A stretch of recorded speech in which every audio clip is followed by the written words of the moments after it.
আমাদের নেতারা যে রাতে চোরের মতো গিয়ে এগ্রিমেন্টে কিসের জন্য 120 টাকায় তারা মেনেছে, কি জন্য মেনেছে? আমরা যে চা বাগানের শ্রমিক, এই শ্রমিকদের সাথে তো সেই নেতারা কেন বুঝলো না যে যারা 120 টাকায় তারা কেমন করে ডিসির কাছে যায় আর কেমন করে ওসির কাছে যায়? সেই নেতাদের এখন এইখানে দরকার। সেই শেখ হাসিনা সরকার সে এতদিন ধরে কি জানছে না শেখ হাসিনা সরকার যে চা বাগানের শ্রমিকরা আন্দোলন করছে, কিসের জন্য আন্দোলন করছে?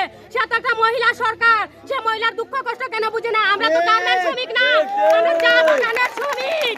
আমরা চা বাগানে কত জোকে খায়, পোকে খায়, বল্লায় খায়, সাপে ধোয়া খায়, আমরা কত নির্যাতনে আছি।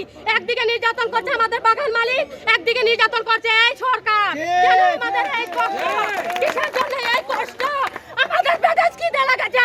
আজকে আমরা রাস্তায়, কেন রাস্তায়? কিসের জন্য আমরা রাস্তায় যাব? আজকে বানাতে পারছি না, আমরা না দিয়ে আন্দোলন করছি। এই আন্দোলনের সময় আমাদের সরকার শেখ হাসিনা কেন আমাদের পাশে আছে দাঁড়ায়নি? যে সময় শেখ হাসিনা সরকারকে এইখানে ভোট দিতে আসি, সেই সময় শেখ হাসিনা সরকার আমাদের পুলিশ প্রশাসন বিভিন্ন চা শ্রমিকদের নির্মলভাবে গুলি করে লাভার বুলেট ছুড়ে সেই সময় তারা বুটের বাক্স দখল করে এই চা বাগানে, এই মাওয়ারি জোড়া বাগানে।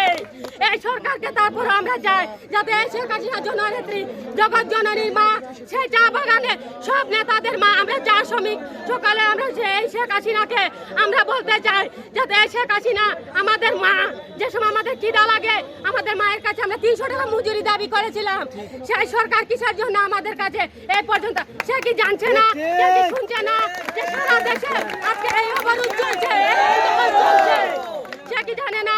সে কেন আসলো না চা শ্রমিকের পাশে? সে মন্ত্রী প্রধান মিনিস্টার একবার নয় 3-4 বার আলোচনা হয়েছে। এই 3-4 বার আলোচনায় সেই সময় শেখ হাসিনা কোথায় ছিল? আর সেই শেখ হাসিনা সরকার এখন আসতে হবে।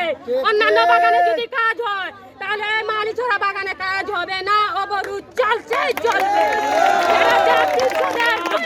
গুলি দেয় রাজপথ